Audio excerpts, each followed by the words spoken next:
Bonjour. On fait maintenant le test d'hypothèse sur la différence entre deux proportions. Donc, on venait de faire la différence sur deux moyennes avec des grands échantillons suivis d'une capsule avec des petits échantillons. Là, ici, on va faire deux proportions. Donc, si on fait des études dans la population ou on fait des échantillons et que là, on a deux proportions qui ont été prélevées, on va pouvoir faire le test, voir s'il y a une différence entre ces deux proportions-là. Donc, ça ressemble beaucoup au test sur deux moyennes. On va exclure le cas où le N est plus petit que 30. Ce n'est pas vraiment pertinent de faire des proportions avec des petits échantillons. Donc, on va faire des grands échantillons seulement. Il va y avoir plus de calculs à l'étape 3, mais le reste va vraiment se ressembler. En fait, tous les tests d'hypothèse ont toutes les mêmes étapes. C'est les calculs à l'intérieur ou les vérifications qui changent. Donc, vous voyez ici la théorie de qu'est-ce qu'il faut faire à chaque étape. Bon, il faut prélever les données du problème, les écrire, dire c'est quoi le test qu'on est en train de faire, donc test sur deux proportions. Ça, je le repère dans un travail ou dans une question quand j'ai deux échantillons et que les proportions sont comparées. Donc, c'est différent d'une seule proportion parce que dans une seule proportion, je compare un échantillon avec la population. Là, je vais comparer deux échantillons entre eux. Donc, je repère toutes mes objets de base ici. Et ensuite, je fais mes hypothèses. Donc, H0, ici, je vous rappelle le paramètre dans une population pour une proportion, c'est pi. Donc, est-ce que pi 1 égale pi 2? Donc, dans leur population respective, est-ce qu'on peut dire que généralement, les proportions vont être égales ou non? Plus petit, plus grand ou différent. Il va y avoir des vérifications à faire ici, s'assurer que n fois p pour les deux échantillons, c'est supérieur ou égal à 5 et que n fois 1 moins p aussi, c'est supérieur ou égal à 5. C'est seulement des vérifications pour s'assurer que c'est assez grand. Ça ne causera pas de biais. Ensuite, ici, le calcul va avoir l'air un peu plus lourd. Il y a une petite quantité en vert ici qui a été retirée du gros calcul, sinon ça faisait un très, très gros et lourd calcul. Donc, il faut commencer, quand on fait la statistique de test qui va être Z étoile, il faut commencer par P bar, qui est toute cette quantité-là ici qu'on va remettre en fait ou substituer dans la fonction Z étoile ici. Donc, on va calculer ça. On va mettre le résultat ici avec 2 décimales de précision et on va continuer le calcul au complet. On détermine les ondes de rejet et non-rejet et on fait une belle phrase à la fin. Donc, un exemple.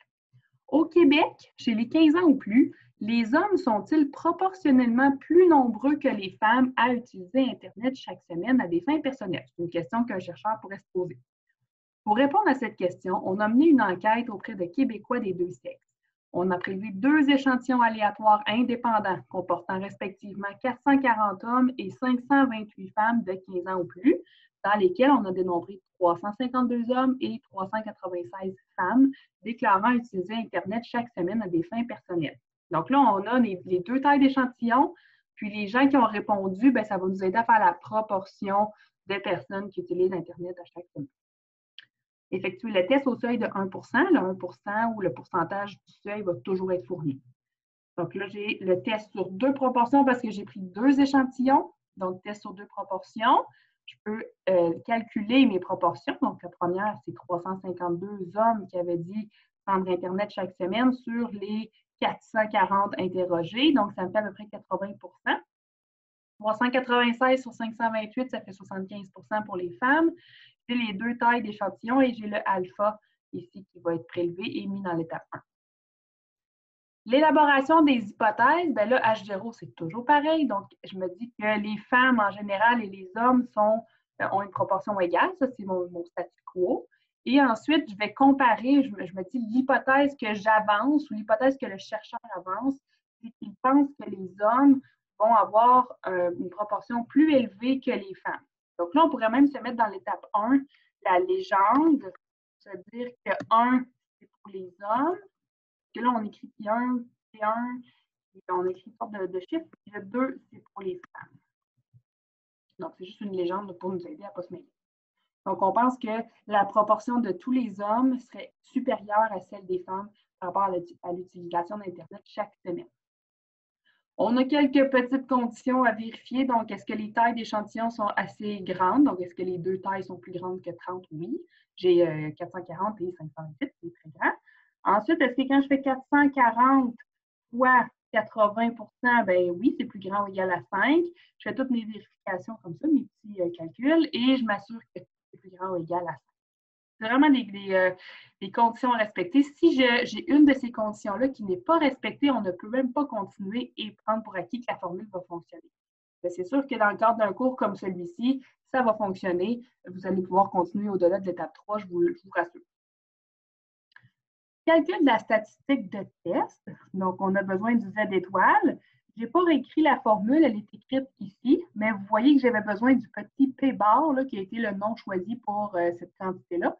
Je le calcule en dessous ici. Donc, je fais 440 fois 0.8 plus 528 fois 0.75 divisé par 440 plus 528.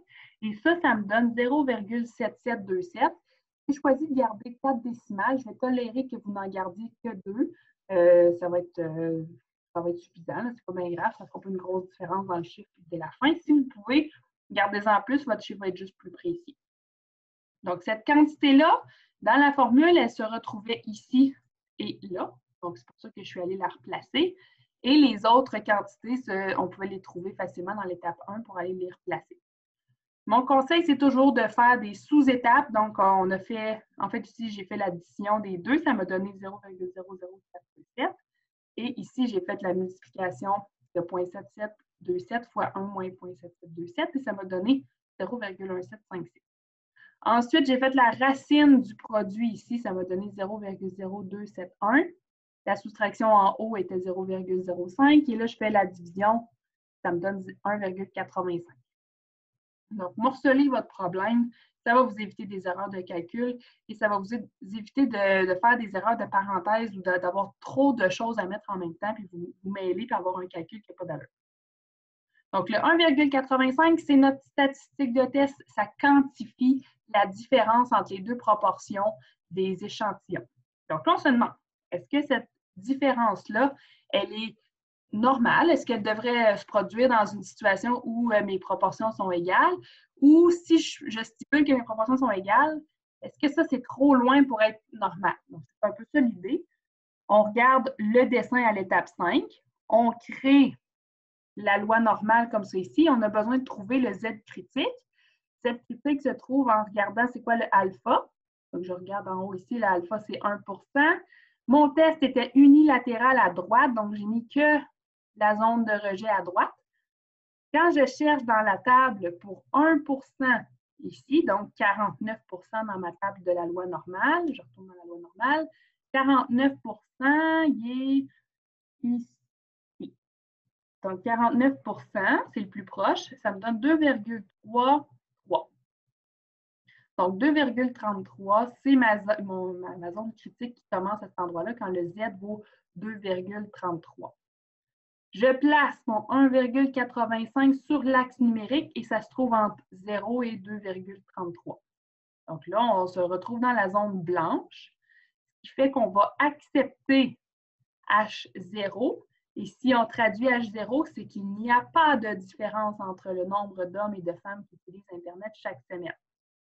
Donc là, ici, dans la première phrase, j'ai comparé les deux valeurs, donc le Z d'étoile et le Z critique, et ensuite, je vulgarise la situation avec ma conclusion. C'est important d'être cohérent ici, ça vaut quand même beaucoup de points.